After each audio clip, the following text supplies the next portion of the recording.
Cinema వాడండి అంటారు. Cinema వాడు లేకపోతే వాడి జీవితం గడవదు. అవును, ఆ చిన్న చూపు ఇప్పుడు మీరు అది కాదన్న. ఫేస్ చేయలేదా? బొక్కలేనా పిచ్చినా కొడుకులా వీళ్ళందరూ. ఉమ్. వీళ్ళకి ఏం తెలుసు అన్న సినిమా అంటే, ఊరికే వాళ్ళకి నచ్చదు కదా.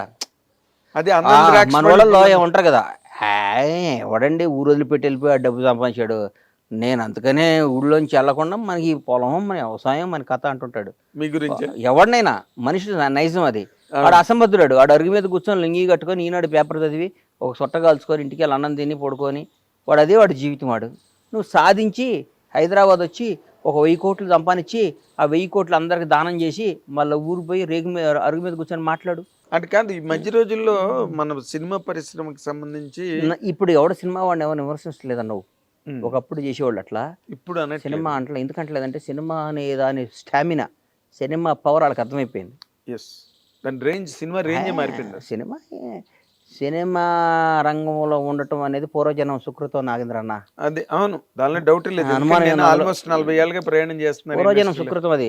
ఎవడన్నా సినిమా వాడు వాడికి 1,00,000 కోట్లు కాక మన దగ్గర 10 కోట్లు ఉన్నాయి. మరికొన్నకి కాళ్ళకి ఆడుంది ఏం లేదు. వాటితో పైరు వీళ్ళు చేయాలి, బతిపాలు కావాలి, ఆడిని ప్యాంపరింగ్ చేయాలి, ఈయన ప్యాంపరింగ్ చేయాలి, సార్ అది చెప్పాలి, ఆడికి పార్టీలు ఇవ్వాలి, వీటికి ఇది చేయాలి, మాకు ఈ పని చేయాలండి, మాకు ఇది చేయమండి, మీకు ఇది ఇస్తామని 100 రకాలు మాట్లాడాలి. సినిమా రంగం మంచి కథ రాసుకొని ఒక అద్భుతమైన బ్లాక్ బస్టర్ కొట్టా అంటే వాడి హ్యాట్స్ ఆఫ్ వాడికి. కాదండి, ఇప్పుడు మీరు cinema, I know you're a true lover of cinema industry. మీకు రాజకీయాల్లోకి వెళ్తే మీకు చాలా చోట్ల మీరు చాలా వ్యవహారాలు సాధించి ఉండేవారు, కానీ ప్రత్యక్ష రాజకీయాల్లోకి మీరు ఎప్పుడు వెళ్ళలేదు. ఒక కాంగ్రెస్ సానుభూతిపరుడిగా మాత్రమే మీరు నిలబడ్డారు. నాకు రాజకీయం అంటే ఈ మధ్య భయం వేసేస్తుంది అన్న. ఎందుకంటే నా మెంటాలిటీకి బేసిక్గా మరీ 6-7 నెలల నుంచి ఇంకా భయం ఎక్కువైపోయింది. చీదీని అమ్మ రాజకీయం అనిపిస్తుంది ఒక్కోసారి. ఏం చేత?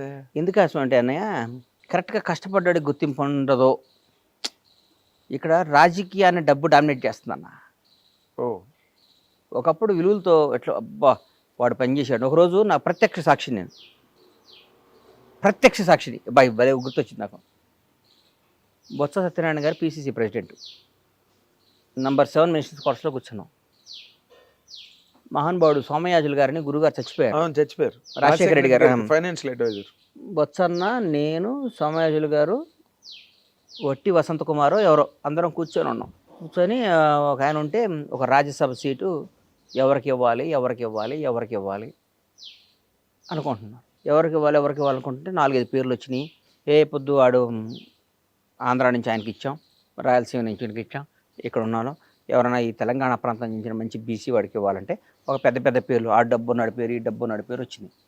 ప్రత్యక్ష సాక్షిని ఒక రాజకీయం గురించి చెప్తే కొద్దిసేపు పాపం ఆయన ఆలోచించి ఫోన్ చేసి గాంధీ భవన్కి ఫోన్ చేశాడు. రేబాల భాస్కరో ఎవరో ఒక ఆయన ఉన్నాడు, వరంగల్. ఆయన తర్వాత ఒక భాస్కర్ ఏదో సంథింగ్ పేరు ఒక ఆయన ఉంది. ఆయన గాంధీ భవన్లో చిన్న పని చేస్తుండేవాడు ఆఫీస్లో. మరి ఆయన అర్జెంటుగా నా అప్లికేషన్ నింపమని చెప్పన్నాడు. నేను పక్కన షాక్ అయ్యాను. ఆయనకి ఏంటన్నాయి అంటే, 30 ఏళ్ళ నుంచి పార్టీ ఆఫీస్లో నమ్ముకొని పనిచేస్తున్నాడు, ఆయనకి ఇవ్వకూడదా అని ఆయనకి రాజ్యసభ ఇచ్చాడండి. ఆయనకి రాజ్యసభ ఇచ్చాడు. ఆయన వరంగల్ ప్రాంతం, ఆయన పేరు మర్చిపోయి భాస్కరో ఏదో ఉందా ఆయన చెక్ చేసుకొని అది రాజకీయం. ఇప్పుడు 100 కోట్లు ఇస్తాడా, 200 కోట్లు ఇస్తాడా, వీడికి ఫార్మా కంపెనీ ఉందా? మరి ఇప్పుడు ఉన్నది మీ కాంగ్రెస్ ఏనండి, ఇప్పుడు కాదు, ఇప్పుడు మా కాంగ్రెస్ పార్టీ గురించి, గత రాజకీయాల గురించి చెప్తున్నా. ప్రస్తుత మా పార్టీ గురించి అట్లా, వీడికి గ్రనైట్ ఫ్యాక్టరీ ఉందా, వీడికి ఫార్మా ఉందా, వీడు 800 కోట్లు ఇస్తాడు, ఈ డబ్బులకి ఇది అమ్ముదాం, అట్లా ఆలోచిస్తున్నారు. అట్లా ఆలోచించినప్పుడు కార్యకర్తకి ఎక్కడ న్యాయం జరిగింది? ఇక్కడ కార్యకర్త పార్టీ కోసం పిల్లని వదిలిపెట్టి అన్ని వ్యాపారాలు వదిలిపెట్టుకొని జెండా మోసి జై కాంగ్రెస్ జై టీఆర్ఎస్ జై టీడీపీ జై జనసేన అనే కార్యకర్తకి వాడు డబ్బు సంపాదించుకొని వాడు వ్యాపారం చేసి, వాడు వ్యవసాయం చేసి, వాడు వ్యాపారం చేస్తే వాడిని జెండా మోసి వాడు ఎవరు మోస్తారు? నువ్వు పిలుపునీయంగాల దండాలు ఎవరు చేస్తారు? నువ్వు పిలుపునీయంగాల బంధువులు ఎవరు చేస్తారో? నువ్వు పిలుపునీయంగాల నీ మీటింగులకు వచ్చి జై ఎవరు కొడతారో?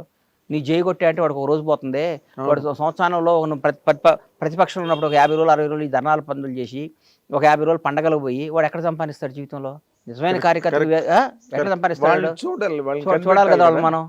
వాళ్ళని చూడకుండా వాళ్ళని ఈ గత గవర్నమెంట్లో ఈయన రియల్ ఎస్టేట్ చేసి 1000 కోట్లు సంపాదించాడు, ఆ స్కామ్ చేసి ఆ 1000 కోట్లని పార్టీ తీసుకుంటే ఇక 300 కోట్ల 400 కోట్ల డబ్బులు వస్తాయి.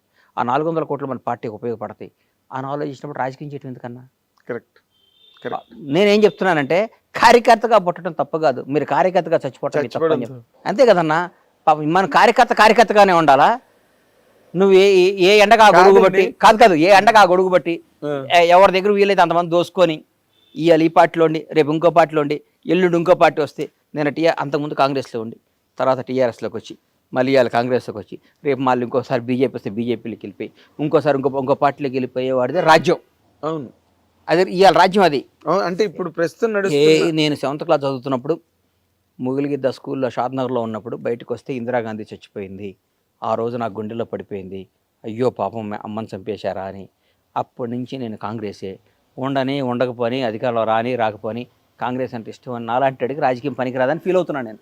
కానీ మీరు బాగానే వ్యవహారకర్త కూడా, లౌక్యం లేకపోవడం, కుండబద్దలు కొట్టినట్టు మాట్లాడి ఇవన్నీ ఉండటంతో పాటు మీరు మంచి వ్యవహారకర్త. అంటే ఒక వ్యూహాన్ని కరెక్ట్ గా ఇంప్లిమెంట్ చేయలేదు, అవన్నీ ఉపయోగం లేదన్న. దాన్ని డామినేట్ చేస్తుంది డబ్బు. ఇవ్వాలి మీ దగ్గర డబ్బు లేదండి, డబ్బున్నా కానీ డబ్బు అంటే ఇట్లా నేను 1000 కోట్లు నా దగ్గర లేవు, 1000 కోట్లు. ఇప్పుడు రాజకీయం సీటు కొనాలంటే 200 కోట్లు కావాలి. రాజకీయం డబ్బుతో అయిపోయింది, ముడిపోయిపోయింది. ఇలా పెరిగిపోయింది రాజకీయం. ఇంతకుముందు రాజకీయాలు కాదు, అది చంద్రబాబు నాయుడు గారు రాజశేఖర రెడ్డి గారు రాజకీయాలు కాదు. అదే మీరు ఇందాక చెప్పినట్టు కాంగ్రెస్ పార్టీ ఆఫీసులో 30 ఏళ్ళుగా పనిచేస్తున్న అతనికి తీసుకెళ్లి రాజ్యసభ ఇచ్చారు. ఆ రాజకీయం లేదు ఇప్పుడు. ఆ రాజకీయం ఎక్కడ ఉంది ఇప్పుడు? నిజం చెప్పండి.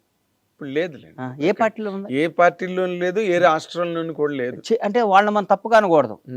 పార్టీని నడపాలంటే అది అవసరం. ఎగ్జాక్ట్లీ.